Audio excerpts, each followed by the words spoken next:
네, 안녕하세요. 자, 6월 19일입니다. 미국 시간으로 6월 19일이고요. 이제 VLSI도 하루만 남겨놓은 상황이죠. 네, 이제 VLSI의 두 번째 날이었고요. 오늘도 좀 늦잠을 잤습니다. 그리고 일어나가지고 준비하고 나가서 플래너리를 이번에도 좀 놓치고 대신 이제 그 후에 세션들을 좀 들었는데요. 이번에도 세션들이 여러 개 있었지만 주로 그냥 T로 시작하는 테크놀로지 세션들을 쭉 들었습니다. 너무 길지 않게 요약해서 좀 정리를 해보도록 노력을 하겠습니다. 하루에 두 개씩 만드니까 이게 인코딩을 하는데 시간이 너무 오래 걸리네요. 자, 첫 번째 발표는 T5-1이었는데요. 이거는 삼성전자에서의 2나노 테크놀로지에 대한 발표였습니다. 네. 그래서 주로 이제 핀팻하고 그다음에 MBC팻의 차이점에 대해서 얘기를 하는 게 있었고요. 제가 그동안 잘못 이해하고 있었던 최시영 사장님의 그 내용을 잘못 이해하고 있었던 게 MP 레이쇼와 관련해 가지고 MBC팻에서 그러니까 아주 아이디얼하게 1.02에 가까운 어, 그 레이쇼를 만들어내는데 성공을 했다고 합니다. 그러니까 이게 아이디어란 값은 1에 가까운 거를 맞춰냈다는 거고요. 제가 전에 잘못 좀 이해를 했었던 것 같고, 그렇습니다. 그래서 뭐 이제 이게 이나노에 대해 가지고 계속 설명을 한 것 같고요. 네, 맞습니다. 그래서 핀팻하고 계속 대비해 가지고 얘기를 했는데요. 그다음에 끝이 나고 나서 그다음에 Q&A가 있었는데 음, 네.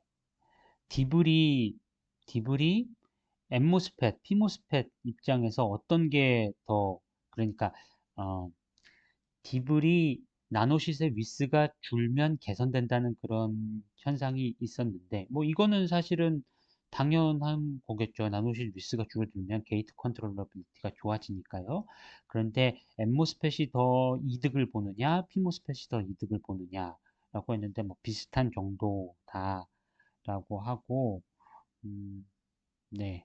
그다음에 MP 레이쇼가 1.02와 같이 아주 잘 맞추는 걸 보였는데 이게 어디에 대한 거냐? 상대적으로 넓은 거냐, 좁은 거냐라고 물어봤었을 때 상대적으로 넓은 소자에 대해서 이렇게 잘 맞췄다라고 이렇게 얘기를 했습니다. 5-2번은 아이맥 발표였는데요. 아이맥 발표는 CPET을 구현한 것을 발표를 한 거였는데 MDI 주로 얘기를 했고요. 그래서 MDI를 구현을 했는데 여기서는 MDI를 세 개의 층으로 이렇게 구현을 한 것들을 보여주었고 삼성에서도 저번에 MDI를 보여줬었는데 그때는 레스트 MDI를 마지막에 만드는 거를 보여줬는데 그게 아니라 자기들이 생각을 하기에는 처음에 만드는 게 더 좋은 것 같다. 라고 이렇게 얘기를 하고요. 그 다음에 이제 만들고 나서 보니까 성능이, 성능이 아니라 그 만들고 나가지고 수율이 안 나오는 거예요. 소자가 살질 못하는데 그게 N모스펫이 10%만 살아남게 된다고 하더라고요. 근데 이제 그런 이유가 이 바텀 컨택이라는 거는 그러니까 바텀 티어에 있는 디바이스를 연결을 해가지고 그거를 프론트 쪽으로 이렇게 올리려다 보니까 엠모스펫이 죽는다고 합니다. 그래서 백사이드 쪽에 바텀 티어에 있는 그 소자하고 바로 연결을 하는 그런 컨택을 만들고 싶었다. 그걸 위해 가지고 이제 웨이퍼를 플립을 해가지고 뭐 이런 일들을 했다는 거고요. 그다음에 뭐 이렇게 MDI 관련해 가지고 MDI에 이렇게 거기 열려 있는 게 되게 좁은데 그건 문제 없느냐라는 질문 같은 게 있었는데 거기에 열리기만 하면 뭐 일단 채워 넣으면 되는 거고 그다음에 보이드 같은 것들은 좀 없애고 싶어 한다라는 그런 얘기를 했었습니다. 자, 그러니까 저희가 계속 말씀드렸지만 제가 관심이 특히 있는 것들은 이 스플릿 게이트 공정에 관심이 있는데 여기서는 스플릿 게이트, 그러니까 게이트 쪽은 아닌 것 같고요. 소스 드레인 쪽의 컨택을 밑으로 빼는 그런 내용을 말한 것 같습니다. 그리고 T5-3은 카이스트의 김상현 교수님 연구실에서 발표를 했었는데요. 그래가지고 여기서는 먼저 웨이퍼를 실리콘 준비하고 그 위에다 다른 곳에서 만든 그 저메듐을 그거는 사온다고 하더라고요. 그래서 사와 가지고 그거를 딱 붙여서 그래서 그러니까 이, 음, 이 웨이퍼 자체가 SO 밑에 있는 실리콘도 SOI 웨이퍼인 것 같아요. 그래서 어, 바텀 옥사이드가 있고 그 다음에 실리콘이 있는데 그 위에 다시 옥사이드 있고 그 다음에 저메듐이 붙어 있는 이런 웨이퍼를 생성을 한 다음에 그것들을 애칭을 해서 패터닝을 해가지고 그래서 트랜지스터를 CFET 형태로 만드는데 가능하다 뭐 이런 것들을 얘기를 했고요. 여기서 주로 얘기한 거는 음, 채널의 방향을 어떻게 하느냐에 따라 가지고 이제 뭐 모빌리티 같은 것들이 크게 달라진다라는 걸 보였습니다. 다이일렉트릭으로는 알루미늄 옥사이드를 사용을 했고요. 그 다음에 게이트로는 타이나이트라이드를 사용을 했다고 하는데, 그러니까 여기서는 사실 그러니까 그거를 뭐 별도로 조절하는지는 모르겠어요. 그리고 SS 같은 경우에는 피모스펫이 한 140, 그 다음에 넷모스펫이 뭐 100mV 볼트 퍼 디케이드 정도로 그렇게 좋지 않기 때문에 개선이 필요하다고 그랬고요. 그 다음에 모빌리티는 상당히 높다라는 것들을 보여줄 수 있습니다. 그래서 이제 말씀드렸듯이 저메듐의 성장 조건 이런 것들을 관심을 사람들이 많이 가지고 있었는데 그런 것들은 가져와서 쓰는 것이라서 우리는 잘 모르겠다라고 그렇게 답을 했고요. 음, 도핑은 아세닉을 뭐 10에 15승 퍼 제곱센티미터로 임플란트를 하게 된다. 뭐 이런 얘기를 했고, 그다음에 마지막 질문이 하나가 인버터로 동작하는 것까지 보였거든요. 그러니까 둘 다 동작을 하고 그다음에 이게 인버터로 동작을 하는데 이 인버터로 동작을 하는 게 좀 이상한 것 같다라고 이렇게 볼티지 트랜스퍼 커브가 이상한 것 같다라고 말했는데 MP의 미스 얼라이먼트가 어, 있는 것 같다. 뭐 이런 얘기를 했는데 그건 사실 잘 모르겠어요. 왜냐면 그러니까 보통의 인버터가 잘 만들어지고 나면 VDD를 줄였을 때 얘네들이 이제 요그 그러니까 뭐라고 그 용어를 모르겠는데 그 그러니까 인풋하고 아웃풋하고 같은 그 직선하고 만나는 점이 점점 좀 작아지게 돼 있는데 여기서는 그렇게 돼 있지가 않더라고요. 트랜지션이 언제나 거의 같은 전압에서 일어나가지고 그게 좀 이상하다라고 지적을 받았습니다. 어, 그리고요. 그 다음에 이제 아이맥에서 발표가 마지막으로 있었는데 요거가 제가 조금 관심이 있었던 거죠. 여기서는 어떤 거냐면은 티켓을 사용을 해가지고 10나노 공정하고 그다음 아니 10나노가 아니라 10옹스트롱 공정하고 A10 공정하고 A5 공정을 비교를 했다라고 이렇게 하고요.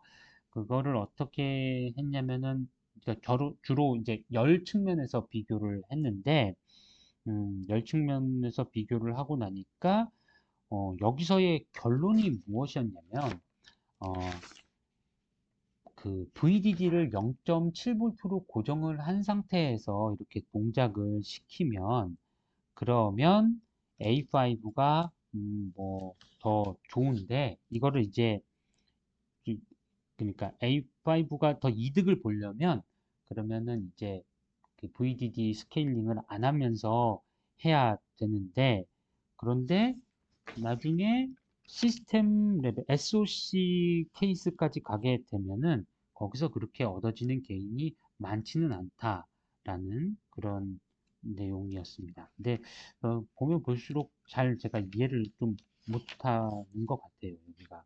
그 다음에 물어본 것 중에 SRAM과 관련해 가지고 이 SOC 케이스를 다룰 때 SRAM이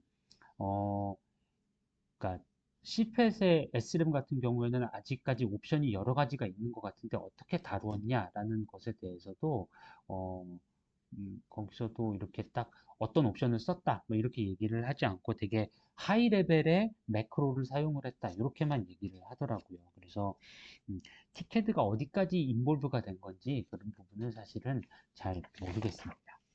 자, 그렇게 해가지고 어쨌든 이 T5번 세션이 되게 저한테는 개인적으로 그러니까 로직 관련해가지고 되게 재밌는 세션이었고요. 그 다음에 오후 세션을 들어갔는데 오후 세션도 두 개로 나눠져 있잖아요. 그래서 T6번 들어갔다가 나중에 T7번이 들어갔습니다. T6번은 메모리와 관련돼 있는 거였는데요. 다섯 개의 발표가 있었는데 그 중에서 처음 네 개가 낸드에 대한 것이었고 그 중에서도 세 개가 워드라인의 저항을 낮추는 것에 대한 이야기였습니다. 전에는 이런 이야기들을 못 들었던 것 같은데 또 올해는 또 트렌드가 그게 되게 중요한 문제가 됐나 봐요. 그러니까 지금 랜드와 관련해 가지고 계속 사람들이 얘기하고 있는 게 티어하고 티어 사이에 그러니까 티어 피치를 낮추는 이야기를 하고 있는데 그렇게 되면서 생각할 수 있는 문제 중에 하나가 또 뭐가 있냐면 워드라인이 가지고 있는 그 저항값이 커진다고 하더라고요. 그래서 워드라인을 현재는 어떤 걸 사용을 하고 있냐면은 텅스텐을 사용하고 있고 그 다음에 그거를 텅스텐을 사용을 하는데 텅스텐을 바로 붙이지 않고 거기에 타이나이트라이드를 붙여가지고 그렇게 해서 네, 잠깐만요. 제가 맞게 얘기를 하는 거죠. 그쵸? 타이나이트라이드를 먼저 바르고 그 다음에 안에 텅스텐을 채워 넣는 이런 식으로 하고 있다고 합니다. 그래서 그런 상황이었는데 이게 이제 그 워드라인의 저항값이 크다고 사람들이 생각을 하기 때문에 이걸 어떻게 하면은 더 낮출 수 있을까 그런 생각을 하나 봐요. 그래서 세 개의 논문 T6-1번, 6-2번 그리고 6-4번이 다 그와 관련된 어프로치들이었습니다.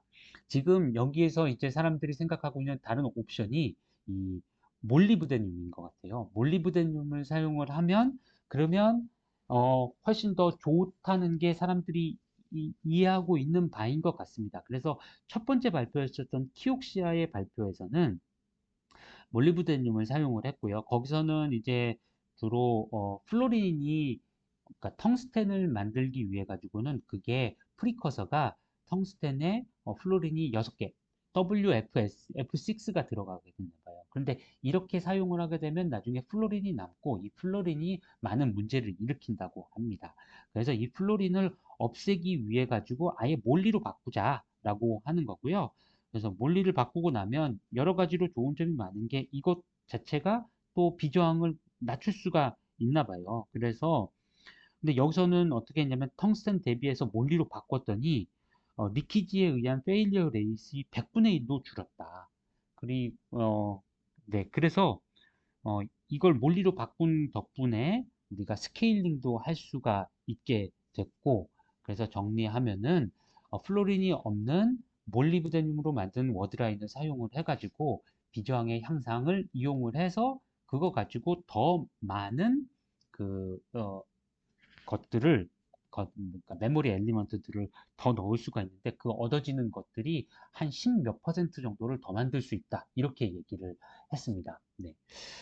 자, 그리고 나가지고 질문이 뭐냐면은, 그러면 클로린이 대신 등장을 하게 되는데, 이거는 문제 없느냐라고 물어봤는데, 이거는 별로 않는다, 문제라고 생각 안 한다고 봅니다. 플로린 함량보다 클로린의 함량이 한 10배가량 낮대요. 그리고 그다음에 몰리브데늄을 사용하게 되면 타이나이트라이드 배리어는 필요가 없다고 하고요. 네, 그렇습니다. 그 다음에 두 번째 발표는 이제 역시 이것도 워드라인을 저항을 줄이는 것들이 주된 내용이었는데 여기서는 어떻게 사용을 했냐면은 아 텅스텐은 그대로 사용을 하는데 그 전에 사용하던 타이 타이나이트라이드를 없애고 그냥 텅스텐만 사용하는 거를 했답니다. 그러니까 텅스텐만 그냥 사용을 하게 되면 분명히 이제 공정 옵티마이제이션이 엄청 있어야 될 거잖아요. 근데 그 일을 했다고 하는 겁니다. 그러니까 엄청 우리가 열심히 노력을 해서 그래서 한 30% 정도 성능 개선이 있었고 그 30% 성능 개선한 걸 어디다 썼냐면은 그러니까 이렇게 우리가 그 위에서부터 구멍을 많이 뚫잖아요. 그 버티컬 랜드에서. 그러면 걔네들을 이렇게 뚫고 나가지고 걔네들을 연결을 하게 되는 여기 슬릿이라고 부르는 것들이 있는데 보통 이쪽 그 슬릿하고 슬릿 사이를 따져 봤었을 때 뭐 9개 정도의 그런 구멍들을 뚫는 이쪽 방향으로 봤을 때 그 정도 뚫는다고 하더라고요. 그런데 그거를 9개가 아니라 14개를 더 많이 뚫게 만들고 그러면 그걸 더 줄이고 그러면 당연히 저항이 더 커지게 될 텐데 그거를 기존에 있었던 것보다 워드라인 컨택을 개선을 해서 거기서 생기는 문제들을 줄였다라는 그런 내용들을 얘기를 했습니다. 근데 이제 이렇게 되고 나면은 이게 게이트 쪽에서 일렉트론이 들어오는 그런 거에 취약하게 된다고 하더라고요. 그러니까 타이 나이트라이드가 있는 그런 이 텅스텐하고 그다음에 그게 없는 텅스텐하고 그러니까 그냥 텅스텐하고 웍 펑션 차이가 한 0.2V 정도 차이가 나가지고 어, 기본적으로 이렇게 백터널링에 일렉트론의 백터널링에 취약하게 된다라는 그런 부분이 있어서 이 부분을 이제 잡아야 된다 이런 내용들을 했습니다. 근데 그러고 나니까 이제 당연히 사람들이 질문 저도 그런 비슷한 생각이 들었고요. 왜냐면 바로 앞에서 이제 아예 텅스텐을 안 쓰는 걸 보여줬잖아요. 그런데 이번에는 이 사람들은 텅스텐을 쓰면서 이제 타이나이트라님은 없앤 거를 얘기를 했으니까 뭐 어떤 게 더 좋은 것 같냐라고 물어봤는데 그러니까 저항 측면에서는 몰리브데늄이 더 좋지만 그렇지만 우리가 사용하는 이 방법은 기존의 공정을 최대한 유지할 수 있기 때문에 회사마다 접근법은 다를 수 있다라고 이렇게 대답을 해 주었고요. T6-3은 이거랑은 조금 다른 이야기였는데 낸드는 낸드인데 낸드에 사용하는 그 패턴 그러니까 금속 패턴에 따라 가지고 그 넓은 패턴이 있으면 그 옆에 있는 패턴이 스트레스를 받아 가지고 리키지가 많이 흐른다고 하더라고요. 그래서 사실 제가 잘 모르는 이해를 잘 못한 내용일 것 같은데 그래 가지고 그거를 어떻게 하면 개선을 할 수 있느냐라고 막 그러니까 분석도 열심히 하고 그런 것 같은데 결과적으로는 두 가지 방법을 제시를 했습니다. 어닐링 템퍼러처를 좀 낮추면 이 스트레스가 줄어든다. 아니면은 에어갭을 에어갭이 일부러 만들어지는 게 아니라 생기게 되는데 이 에어갭을 더 일부러 크게 좀 더 크게 만드는 쪽으로 공정을 개선을 하게 되면 또 이 스트레스가 줄어들 수 있다. 이렇게 스트레스가 줄어들어서 그래서 리키지 커런트를 줄일 수 있다. 이런 일을 했는데 사람들이 질문을 한 게 그러면 일단 왜 이런 것들을 생각을 하냐고 질문을 했습니다. 그러니까 와이드 메탈을 넓은 메탈 패턴 같은 것들은 되도록 안 쓰려고 하는 건데 여기서 어느 상황에서 쓰나요? 라는 질문이 있었고 어, 에어리어를 줄이기 위해서 어쩔 수 없이 써야 되는 때가 종종 있다고 그렇게 답을 했고요.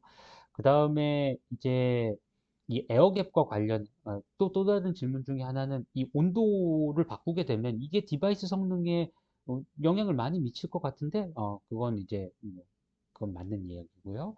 또 다른 질문으로는 이제 에어갭이 있잖아요. 근데 에어갭 자체가 에어갭의 끝부분에 이렇게 스트레스가 오히려 많이 가는 거 아닌가? 라고 하면서 그런데 왜 이게 그 성능을 더 스트레스를 줄인다고 얘기를 하지? 라고 질문을 했는데 그 답변을 하시는 분이 발표자가 뭐라고 말했냐면 에어갭이 에어갭이 이렇게 생겼으면 이렇게 타원 모양으로 길쭉한 타원 모양으로 생겼으면 이 양쪽 끝에 스트레스가 집중이 되는 건 맞는데요. 그렇지만 그 부분이 우리의 그 메탈 패턴하고 딱 맞지 않으면 스트레스가 이제 별로 중요하지 않은데 걸린다는 거죠. 그래서 우리의 패턴은 메탈 패턴은 괜찮다. 라는 그런 답변을 해 주셨습니다. 그 다음에 요건 이제 조금 다른 의견이었던 거고요. 같고요. 다시 T의 6-4로 가게 되면 이거는 텔에서 도쿄 일렉트로닉스죠. 거기서 발표를 한 거였는데 이것도 역시 어 그거에 대한 거였습니다. 워드라인에 대한 거였고요. 여기서는 이 텔이라는 곳은 이제 공정 장비하고 관련된 이런 회사다 보니까 뭐 전체를 만든 건 아니고 이렇게 낸드에서 보이고 있는 이런 워드라인하고 비슷한 형태의 테스트 구조를 만들어서 거기에 물질들을 바꾼 거예요. 그러니까 타이 나이트라이트를 사용한 텅스텐, 타이 알루미늄 나이트를 사용한 텅스텐, 그리고 라이너가 없는 텅스텐, 그리고 몰리브데늄 이렇게를 비교를 했는데 이 구조들을 만들고 나가지고 이 두께도 이렇게 제대로 보통의 크기에 맞게 20 몇 나노로 이렇게 만들고 나면 채우다 보면은 여기에 그 바느질한 그 솔기처럼 이렇게 아주 얇고 이런 곳에다 물질을 채워 놓으니까 양쪽 벽에서부터 만들어지지 않습니까? 그래서 그 가운데 부분에 이렇게 마치 실 바늘 자국처럼 이렇게 실처럼 이렇게 물질의 경계면이 생기게 된다는 거예요. 그러니까 예를 들어서 두께가 20 몇 나노미터라고 하더라도 실제로는 두께가 반밖에 안 되는 게 이렇게 두르고 있는 것 같은 모양이 생기게 된다는 겁니다.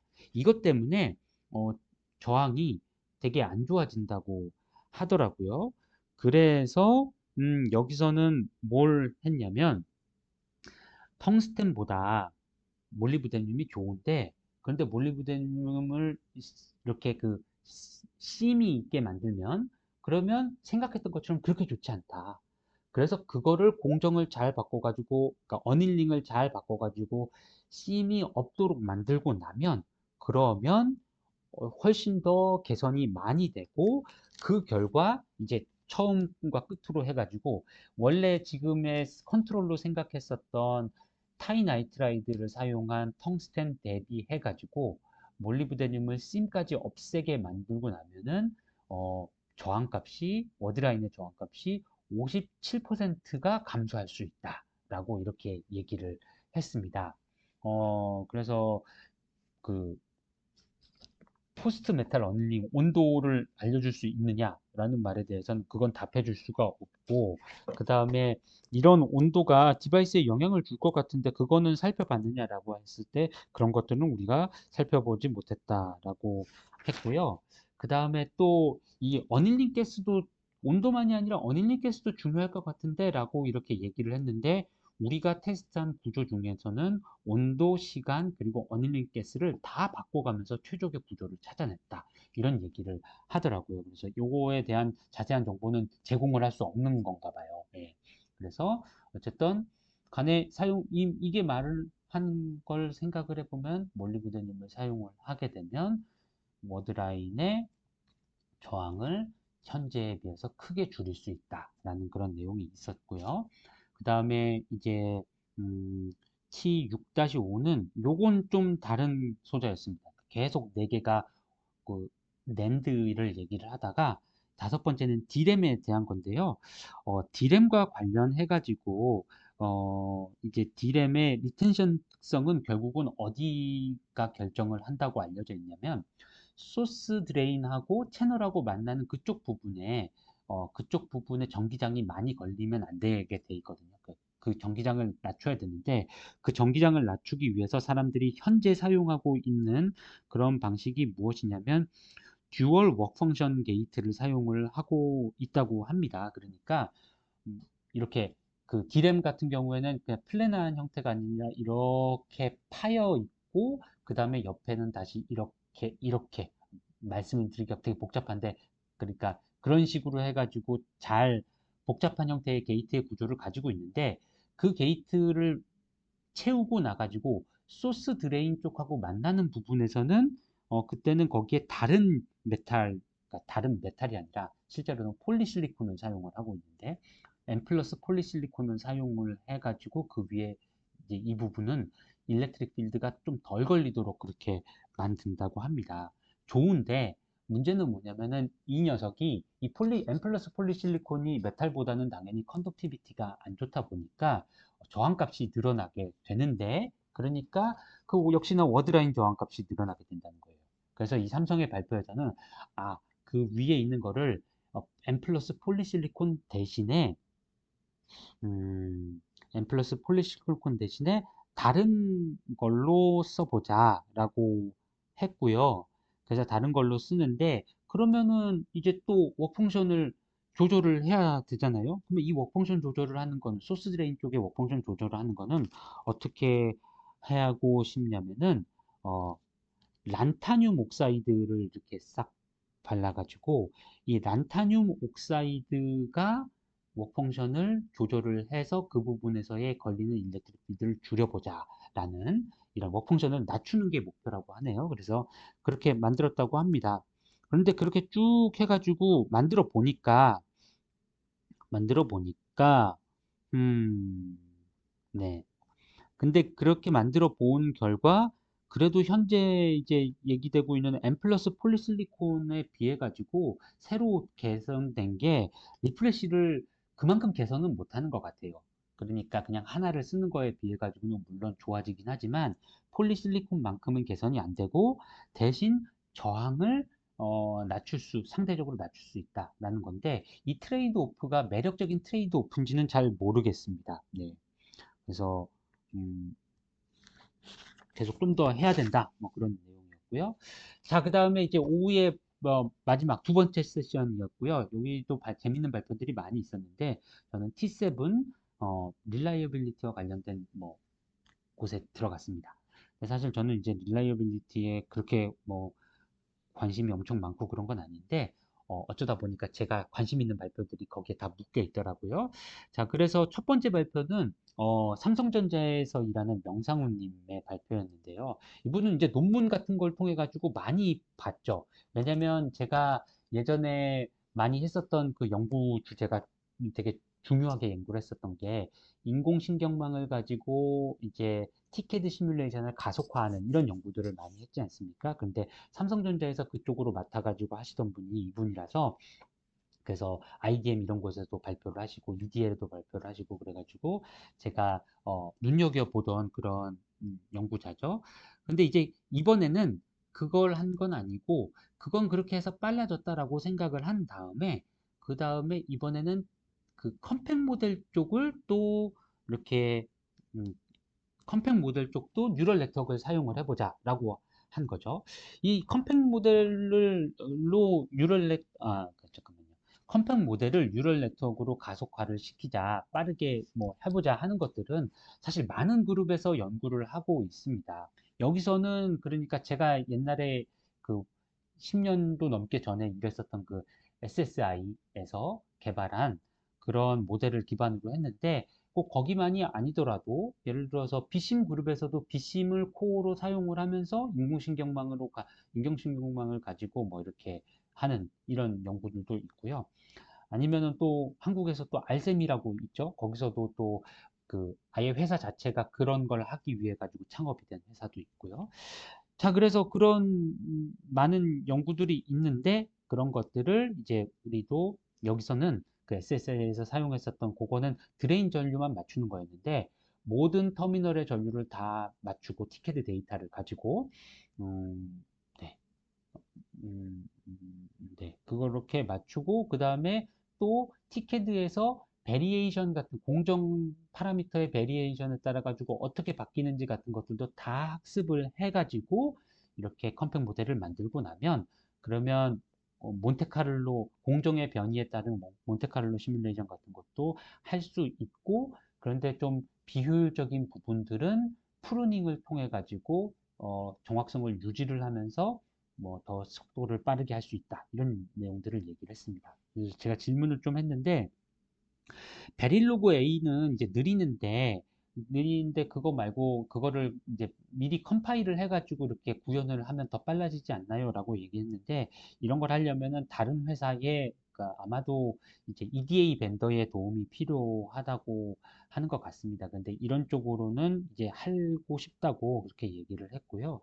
그 다음에 DTCO에 대해 가지고 이렇게 얘기를 하면서 기존에 썼던 DTCO보다 이 방식을 사용하면 45,000배인가 더 빨라진다라고 이렇게 얘기를 했는데 제가 그걸 어떻게 그러면 그 컨벤셔널한 DTCO를 어떻게 45,000배나 느린데 했었나요? 라고 물어보니까 실제로는 그렇게 여기 나와 있는 것처럼 많이 못하고 그래서 전문가가 몇 개의 포인트만 사용을 해가지고 진행하고 있었다.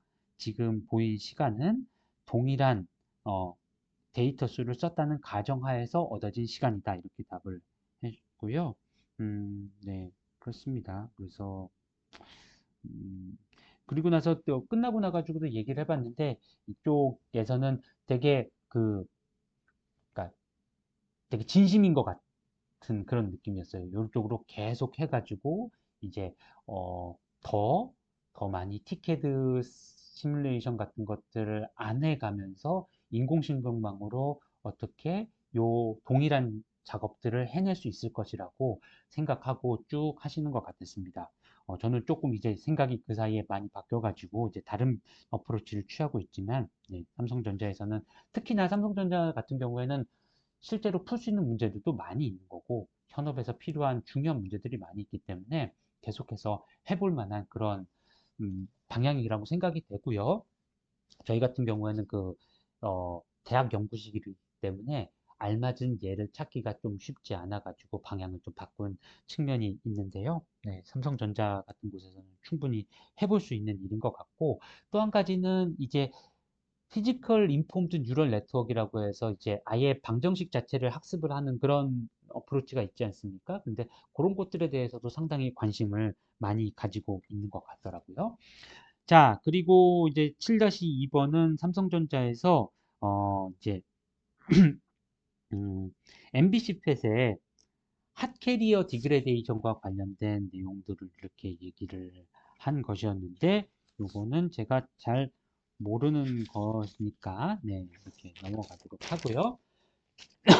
그 다음에 7-3번은 이건 역시 뭐 제가 잘 아는 분야는 아닌데 제가 예전에 포닥을 했었을 때 제가 포닥을 그 독일에서 했었는데 뮌헨에서 했었는데 그때 그 박사과정으로 있었던 학생이 있었어요. 베트남 학생이 딘이라고 있었는데 근데 그 사람이 이제 박사를 받고 NXP라는 그 유럽 회사 반도체 회사에 갔다가 지금은 NXP의 텍사스 사이트에서 일을 하고 있습니다. 그래서 이 닥터 딘이 발표를 하는 거라서 흥미롭게 들었고요. 그러니까 어떻게 한 거냐면은 하려고 하는 게 이제 RF 파워 앰프를 이렇게 핀팻 테크놀로지를 가지고 구현을 하고 싶어 하는데 이게 과연 기존에 있었던 벌크에 비해 가지고 좋은 점이 있을까? 이게 뭐 그런 것들을 좀 걱정을 하는 것 같았습니다. 그러니까 어떤 거냐면 특히 여기서 관심을 가지고 있었던 거는 뭐냐면 잠시만요. 제가 카톡이 왔네요.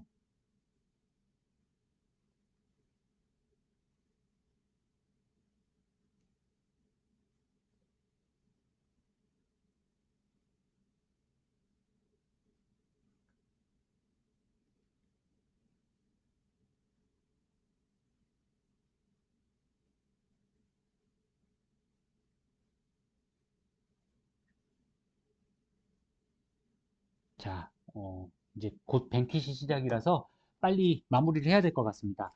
여기서는 이제 어떤 걸 하냐면 파워 앰플리파이어 같은 경우에는 리니어리티가 중요한데 이 리니어리티를 그 망치는 원인 중에 하나로서 AC 셀프 히팅 이펙트를 생각을 하는 것 같아요. 그러니까 뭐냐면은 그 동작 전압이 이렇게 왔다 갔다 하게 되니까 거기에 맞춰 가지고 이 시스템이 뜨거워졌다가 그러니까 디바이스가 뜨거워졌다가 차가워졌다가 뜨거워졌다 차가워졌다 하면서 그 주파수에 맞춰 가지고 특성이 바뀌게 되면 그러면 여기서 리니어리티가 깨진다는 거죠. 그게 아니고 예를 들어서 열, 열 시스템이 그러니까 온도 시스템이 우리가 동작하는 주파수보다 좀 더 천천히 이렇게 움직인다고 생각을 하면 그러면 그건 괜찮다는 거예요. 그러면 그거는 그냥 DC에 해당하는 거니까 그건 그냥 우리가 감안하고 하면 되는데 이게 AC로 스위치를 껐다 켰다 했더니 거기에 맞춰가지고 우리의 특성 자체가 온도가 높아졌다 낮아졌다 하면서 그에 따라 가지고 우리의 설계에서 벗어나게 되면 안 된다라고 하는 것 같았습니다. 결국은 그거가 뜻하는 바는 뭐냐면은 우리의 열적 시스템이 천천히 반응을 해 주어야 되는데 이 열적 시스템이 얼마나 빠르게 반응하는지 크게 반응하는지에 대해 가지고 이 사람이 어떻게 했냐면 먼저 티켓 시뮬레이션을 해가지고 하나하나의 그러니까 파워 앰플리파이어는 이게 이제 여러 개의 셀들로 이루어져 있잖아요. 네, 그 상대적으로 작은 부분에 대해 가지고 얘가 가지고 있는 열적인 그 릴렉세이션 타임을 생각을 하고 그 다음에 그거를 여러 개를 연결을 시켜 놓은 거에 대해 가지고 측정하고 비교해 보니까 아, 이 녀석이 이 정도의 열적인 시간을 가지고 있겠구나라고 생각을 했습니다. 그래서 그러니까 거기서 말하는 건 한 릴렉세이션이 되는데 그러니까 리스폰스가 일어나는 시간의 그 어, 단위가 한 그렇죠. 음, 50 나노세컨 정도 된다고 그렇게 얘기를 했고요. 그래서 이 50 나노세컨보다 더 빠르게 이렇게 만약에 시그널이 왔다 갔다 왔다 갔다 하게 되면은 이거에 대해서는 반응을 하지 않을 것이다 라고 얘기를 하고 실제로 그거를 설계를 해가지고 동작 주포수를 바꾸어 가면서 그에 따라서 이제 결과가 달라지고 하는 것들을 보였다고 합니다.